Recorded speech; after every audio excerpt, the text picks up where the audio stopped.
Hi friends, Sarah here with The Holy Mess, and this video will teach you 7 advanced strategies for breaking a weight loss plateau.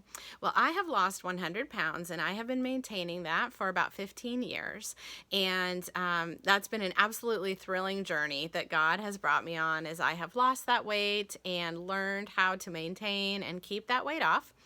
But there were definitely some frustrations because I always was about 20 pounds over my goal weight. So this was over the goal that, like a typical chart would say, over the goal of what Weight Watchers would say. I hovered at around 165 pounds. And while I was still definitely thrilled, absolutely thrilled with my weight loss and all the health benefits that gave me, I did triathlons, I became a Taekwondo black belt, and I felt great. My energy was wonderful. I always felt a little bit frustrated, like it was like dangling that carrot. I was so close to my goal weight, but I couldn't quite get there. So really what had ended up happening is I had a plateau for about 15 years. And one other time I had gotten my weight lower, but I was only able to maintain it for literally about a week. And then I went back to where I was. So this last year, I made some changes, some pretty big changes, and was able to get to my goal weight, which is 140 pounds. And I have been here now for close to a year, coming up on a year. And so I want to share with you those strategies that I use to finally break this pretty major weight loss plateau. Now, I want to encourage you and remind you that these are advanced strategies. And by advanced, I don't mean that like there's something wonderful or special about me, like, oh, this is the super advanced thing that I did. More that it's really important to get the basics down first. Some of what I was doing, I consider to be like the really fine tuning. So the basics of weight loss, there's one big basic of weight loss, and that is to lose weight, you have to burn more calories than what you're taking in. That's it. That's like the number one granddaddy thing. So whether that is like calories that you're keeping track of or points, or you're not keeping track of it, but you're somehow figuring out how to do that, that is the way to lose weight. So as much as in practice, weight loss can be pretty complicated, in reality, the process of it is relatively simple. And that is to burn more calories than what you're consuming. So however you manage that, that has to be your number one priority. And if you are stuck on a weight loss plateau right now, that is still what you need to do.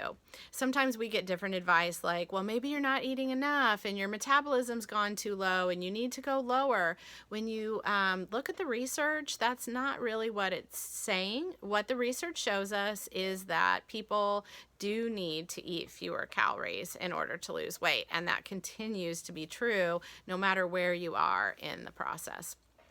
So here are the strategies that I use, the 7 advanced strategies. And if you're on a weight loss plateau, maybe some of these will be helpful for you. So again, make sure that you have the basics taken care of, that you're eating fewer calories than you're burned, you have good high quality nutrition, you're moving your body, you've chatted with your doctor to make sure that there's not an underlying health condition, and then take a listen to these. So number 1 was to change my mindset. This was hard. One of the things about when you've had success with something is that you don't want to give it up because you've had success. It's worked. So I had certain foods that I ate, ways that I exercised, ways that I tracked things that there was no way I wanted to give up. I was clinging to those really tightly because that had helped me lose 100 pounds and keep it off. But in order to change, to go lower, I had to let go. So for me, that was really stepping back from the emotion of it and not looking at it like I'm on a plateau, I failed, I've done something wrong, but really just looking at my life like a scientist, kind of almost taking like a third person view of my life. And if somebody else on the outside was looking in, what would be some suggestions they would make, or what would be some possible science experiments we could try in this experiment of one, which is me. So changing my mindset was number 1. Number 2, I focused on mindful eating. And there were quite a few things I did within mindful eating, but a big one was just I was overeating when I was overweight or on this plateau. And it was pretty healthy food. It was healthy, good foods. A lot of times it was fruit. Sometimes it was like, part of dinner, having seconds. But a lot of it was just when I would make a plate of food, I would eat a lot of it till I was over full. Now, not like stuffed, not binging, but it could be just a few bites past full. But when you're close to your goal weight, those few bites, if you do that every single time you eat over the course of a day, you'll have eaten several hundred extra calories that your body didn't need. And then when you add that up over a whole week and a whole month, that adds up to a certain amount of pounds. So the way that I learned to be more mindful, and it's a practice I'm still working on, I'm not all the way there yet, but I had to get very conscious of my food. So no eating in front of the TV. No scrolling through Facebook or Instagram while I was eating, but when I eat, I sit down and I only eat and start to really pay attention to my body signals. And when I feel full, I stop eating.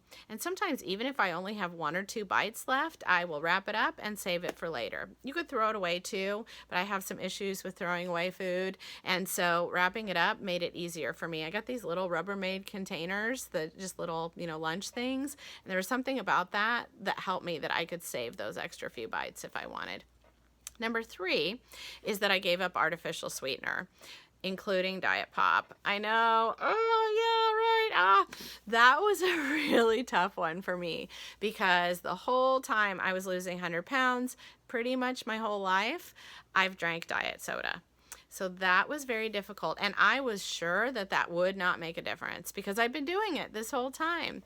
But I decided to give it a go because, again, I was kind of stepping back from myself and thinking like a scientist. I was going to give it 30 days that I gave up not just Diet Pop, but all artificial sweetener.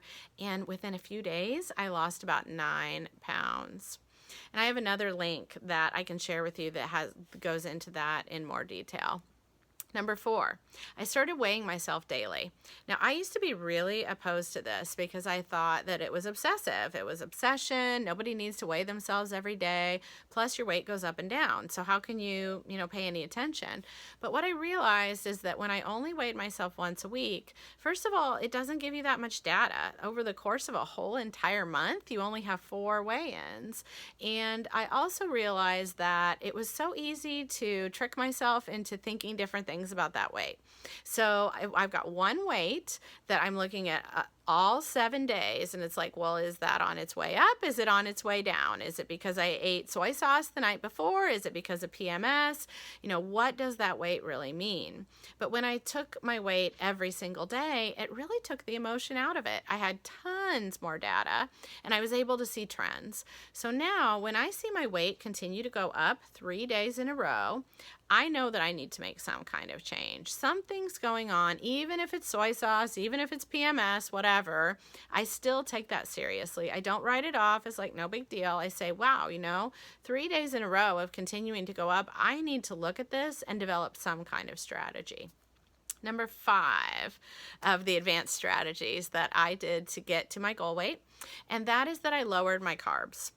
I do follow the Weight Watchers program. I can also count calories like a bomb, like a beast. I'm really good at it.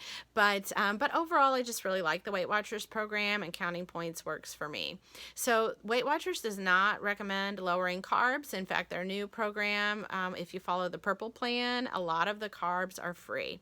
So this was one I was very hesitant on. I was like, hey, these foods are 0 points. There's no reason why I need to cut back. But I have discovered that I do better when I eat lower carb. Now, that does not mean low carb. It's not keto. I tried keto for a while. That was just not good for me and my body. But I found that a lower carb day, so that's somewhere in the range of 50 to 100 grams of carbs, I tend to lose weight better, and then I tend to maintain my weight better. So I'll still have like a serving of carbs per day, but usually only one. And I don't eat just carbs alone typically. So like I used to have a banana as an afternoon snack or 2 or 3 cups of watermelon. Now, if I do have fruit, it tends to be berries, which are lower in carbs. And I'll have those with a yogurt or with some cottage cheese so that I'm adding some protein along with it. Number 6, Don't expect exercise to fix it. Now, I knew that this was true for so long, that you can't outrun your fork. Diet is so much more important than exercise. But I tend to be a pretty heavy exerciser. I work out almost every day, except for Sundays. I usually take off, and sometimes twice a day. And so exercise can kind of be a tricky beast when it comes to weight loss, because exercise also raises appetite. So while I still love my exercise, I'm motivated by it, the goals are great for me, the weightlifting is good for muscle and metabolism, I've just come to recognize that I have to be very mindful of eating enough to support my exercise so that I feel good and build muscle, but also not overeating because of the increase in hunger from exercise. And then finally, number 7 is I had to stop overeating at night and on the weekends.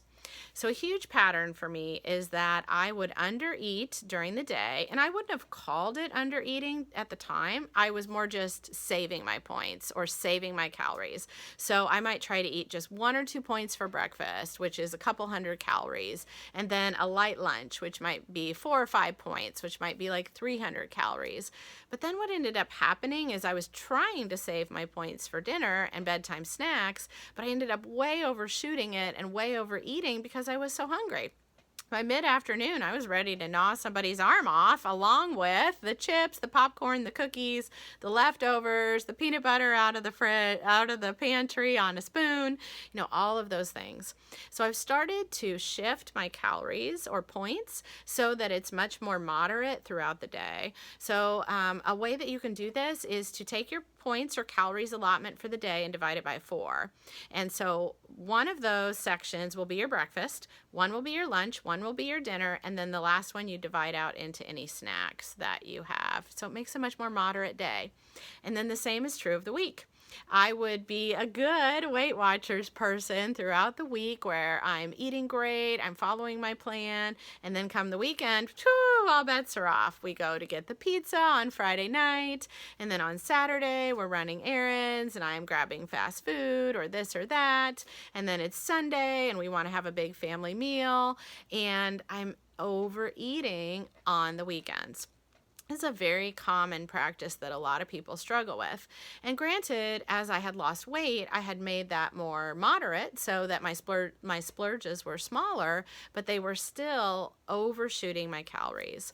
So now what I do is, first of all, I eat more during the week. So I'm trying to eat more on a regular basis so that I'm not somehow saving up a lot of calories or points for the weekend. I might save some, but I make sure that I'm eating enough during the week so I'm not just a little bit hungry every day, which adds up to splurging on the weekend. I also make sure I include treats during the week. I'll have some chocolate, or I'll have a piece of cake or something like that during the week, and not just saving all the splurging for the weekend. And then the other thing that I do is I pre-plan. So because I know that my weekend mindset kind of starts on Friday night, on Thursday night, I plan out what I'm going to eat for the weekend. Now, I don't plan it out totally, like every single breakfast, lunch, and dinner, but I've got a pretty good idea in my mind. Like, as I'm recording this video, it's Father's Day this coming weekend. So I know that on Sunday, we're going to be making some Instant Pot mac and cheese, which is super delicious and totally not healthy. It's got tons of cheese and butter, and it's wonderful. But I need to plan for that now so that I don't have in my mind that I'm going to like go way off the deep end into the macaroni and cheese.